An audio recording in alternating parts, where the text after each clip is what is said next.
साल 1971 में जब बांग्लादेश अस्तित्व में आया तो वो दुनिया भर की प्राकृतिक आपदाओं के साथ साथ अर्थव्यवस्था के मोर्चे पर भी नाजुक दौर से गुजर रहा था। इसकी वजह भी थी। उसके सामने सबसे बड़ी आबादी, कम साक्षरता दर, बेहिसाब गरीबी, सीमित प्राकृतिक संसाधनों और काफी कम संख्या में उद्योगों की चुनौती थी। कई लोगों के मन में ये सवाल उठता था कि क्या बांग्लादेश एक स्वतंत्र राज्य के रूप में जिंदा भी रह पाएगा या नहीं। एक वक्त था कि अमेरिका के विदेश मंत्री रहे हेनरी किसिंजर ने भविष्यवाणी की थी कि बांग्लादेश एक ऐसा देश बनकर रह जाएगा जो अपनी समस्याओं का समाधान खुद नहीं कर पाएगा और वो किसी अन्य की सहायता पर निर्भर होकर रह जाएगा। लेकिन यही बांग्लादेश इस साल अपनी आजादी की 50वीं सालगिरह मना रहा है। उसकी आर्थिक सफलता के उदाहरण दिए जा रहे हैं। पिछले 50 बरस में इस मुल्क में क्या बदला और ये बदलाव कैसे मुमकिन हो पाया, इसे समझने के लिए हम बांग्लादेश के नागरिक एहसानुल्लाह की कहानी जानेंगे और उसकी कहानी ही इन सवालों के जवाब खोजने में हमारी मदद करेगी। जब बांग्लादेश आजाद हुआ था उस वक्त मुंशीगंज जिले में रहने वाले एहसानुल्लाह 16 बरस के थे। उनके पिता की मृत्यु हो गई थी और उनके पास कोई जमीन या पैसा नहीं था। एहसानुल्लाह दूसरे लोगों के खेतों में काम करके अपने परिवार का पालन पोषण करते रहे, लेकिन आज वो अपने क्षेत्र में एक अमीर आदमी के रूप में जाने जाते हैं। आज 18 एकड़ में आलू की खेती के अलावा वे अलग से आलू के बीज का व्यवसाय भी करते हैं। बांग्लादेश के कई जिलों में उनके बीज की सप्लाई होती है। एहसानुल्लाह बताते हैं, मैंने खेती के लिए कुछ प्लॉट किराए पर लिए। यहीं से मेरी कहानी शुरू होती है। उस समय लोग केवल चावल, सरसों और गेहूं उगाया करते थे, लेकिन 80 के दशक में मैंने आलू की खेती की। मैंने आलू की नई किस्मों की शुरुआत की और आधुनिक उर्वरकों का इस्तेमाल किया। मेरी उत्पादकता दूसरों की तुलना में अधिक थी और मुनाफा बढ़ रहा था। मेरी वित्तीय स्थिति दिन प्रतिदिन सुधरने लगी। पिछले 50 सालों में एहसानुल्लाह ने अपनी वित्तीय स्थिति को बदल दिया। लेकिन ये केवल एहसानुल्लाह की कहानी नहीं है, बल्कि देश के पूरे कृषि क्षेत्र की भी कहानी है। पिछले कई दशकों में बांग्लादेश के कृषि क्षेत्र में अभूतपूर्व बदलाव हुए हैं। कभी पारंपरिक रूप से चावल, गेहूं, मक्का और आलू का उत्पादन करने वाले देश में अब शिमला मिर्च, ड्रैगन फ्रूट और स्ट्रॉबेरी जैसी नई फसलों की खेती हो रही है। इसलिए कई किसानों की स्थिति में सुधार हुआ है। आज बांग्लादेश भोजन के मामले में आत्मनिर्भर है। ये उस समय की स्थिति से बहुत अलग है जब आजादी के समय बांग्लादेश में खाद्यान्न की तंगी आम बात थी। साल 1974 के अकाल में पूर्वी बंगाल में लाखों लोगों की जान गई थी। लेकिन बांग्लादेश की अर्थव्यवस्था बदली कैसे? अगर आजादी के समय बांग्लादेश की अर्थव्यवस्था के आंकड़ों को देखें तो कुछ चीजें स्पष्ट हैं। आधिकारिक आंकड़ों के अनुसार 70 के दशक में बांग्लादेश का उत्पादन दर 3.6% था। प्रति व्यक्ति आय $129 थी। गरीबी की दर 60% थी और बांग्लादेश को निर्यात से होने वाली आमदनी $29.5 करोड़ से थोड़ी अधिक थी। आज 50 साल बाद बांग्लादेश निर्यात में अरबों डॉलर कमा रहा है। साल 2020 में बांग्लादेश ने $39.5 अरब की कमाई की। कोरोना महामारी के दौरान जहां कई देशों की अर्थव्यवस्था सिकुड़ रही थी, बांग्लादेश की जीडीपी 5.24% की स्वस्थ दर से बढ़ी। 70 के दशक की तुलना में आज प्रति व्यक्ति आय 18 गुना अधिक हो चुकी है। साल 2020 में ये $2017 तक पहुंच गई थी। गरीबी की दर घटकर 20.5% हो गई है। हाल ही में centre for economics and business research की आई रिपोर्ट में बांग्लादेश के बारे में ये अनुमान लगाया गया है कि साल 2035 तक वो दुनिया की 25वीं सबसे बड़ी अर्थव्यवस्था बन जाएगा। ये एक गरीब देश के विकासशील देश में बदलने की यात्रा है। साल 1975 में संयुक्त राष्ट्र ने बांग्लादेश को सबसे कम विकसित देशों में से एक के रूप में सूचीबद्ध किया था।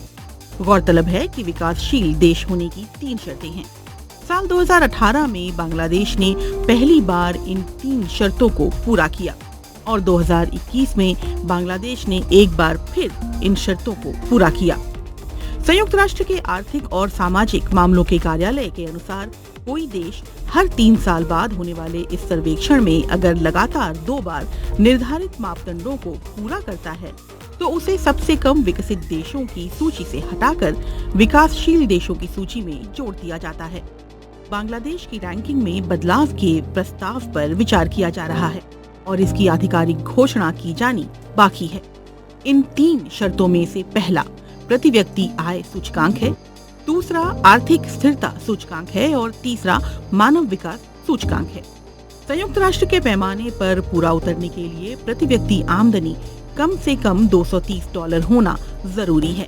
आर्थिक स्थिरता के पैमाने पर उतरने के लिए 100 में से 32 से कम नंबर होने चाहिए। बांग्लादेश का स्कोर इस मामले में 25.2 है। मानव विकास के मामले में आपका स्कोर 66 से ज्यादा होना चाहिए। बांग्लादेश का स्कोर इस समय 73.2 है। लेकिन इन पैमानों पर बांग्लादेश की प्रगति कैसे? आर्थिक वृद्धि के संदर्भ में बांग्लादेश की निर्यात आय पिछले कुछ दशकों से बढ़ रही है। विदेशों में काम करने वाले बांग्लादेशियों के द्वारा भेजा जाने वाला पैसा भी बढ़ा है। कृषि और उद्योग दोनों विकसित हुए हैं और बुनियादी ढांचे में सुधार हुआ है। बांग्लादेश का आर्थिक विकास काफी हद तक सीमांत स्तर पर लाखों लोगों के रोजगार और उत्पादन और निर्यात में सुधार के कारण हुआ है। शुरुआत में कृषि क्षेत्र ने इसमें महत्वपूर्ण भूमिका निभाई, लेकिन 1980 के दशक के बाद से उद्योग ने एक महत्वपूर्ण स्थान ले लिया है। विशेष रूप से रेडीमेड कपड़ा उद्योग ने रोजगार सृजन और निर्यात दोनों में महत्वपूर्ण भूमिका निभाई है। बांग्लादेश की निर्यात आय का 83% इसी सेक्टर से आता है। कपड़ा उद्योग लाखों लोगों को रोजगार देता है, जिनमें अधिकांश महिलाएं हैं। सुल्ताना उन्हीं में से एक है। वो ढाका के पास एक फैक्ट्री में काम करती हैं। 6 साल पहले वो यहाँ आई थी। सुल्ताना का कहना है कि एक कपड़ा कारखाने में काम करने से उनके परिवार की गरीबी दूर हुई है। वो कहती हैं, जब मैं गांव में थी तो मेरे पिता के लिए परिवार का गुजारा करना संभव नहीं था। बाद में मैं ढाका आ गई और एक कपड़ा कारखाने में नौकरी करने लगी। 7 साल बाद आज मेरा परिवार अच्छी हालत में है और मैं उन्हें हर महीने पैसे भेजती हूँ। मैंने जमीन खरीदी है, गाय और भैंस खरीदी है और भविष्य के लिए भी पैसा बचाया है। सुल्ताना की एक बेटी है। वो कहती हैं कि उनका लक्ष्य भविष्य में उनकी बेटी को शिक्षित करना है। वो भविष्य में अपने गांव लौटकर वहीं काम करना चाहती हैं। वो बताती हैं, मैंने कुछ पैसे बचाए हैं और आने वाले समय में ये बचत बढ़ेगी। मैं गांव जाना चाहती हूँ, वहाँ मैं भैंस पालूंगी, एक दुकान खोलूंगी। मैं अपने लिए कुछ करने की कोशिश करूंगी। आर्थिक विकास के अलावा बांग्लादेश ने मानव विकास के पैमाने पर भी महत्वपूर्ण सुधार देखे हैं। इस संबंध में बच्चों और माताओं का स्वास्थ्य महत्वपूर्ण है। आधिकारिक आंकड़ों के अनुसार 1974 में देश में पैदा हुए प्रत्येक 1000 शिशुओं में से 153 शिशुओं की मृत्यु हो जाती थी। साल 2018 में ये संख्या घटकर मात्र 22 रह गई। साल 1991 में 5 वर्ष से कम आयु के बच्चों की मृत्यु दर 1000 में से 212 थी। साल 2018 में ये संख्या 29। साल 1981 में मातृ मृत्यु दर 4.6% थी। साल 2018 में ये 1.79% था। बांग्लादेश में कुपोषण और मातृ स्वास्थ्य के मुद्दे को दूर करने के लिए गैर सरकारी संगठनों और स्वास्थ्य संगठनों ने काफी योगदान दिया है। इन संगठनों ने दूरस्थ क्षेत्रों में जागरूकता बढ़ाने के लिए प्रयास किए हैं और सरकार के साथ वित्तीय सहायता प्रदान करने के लिए भी काम किया है।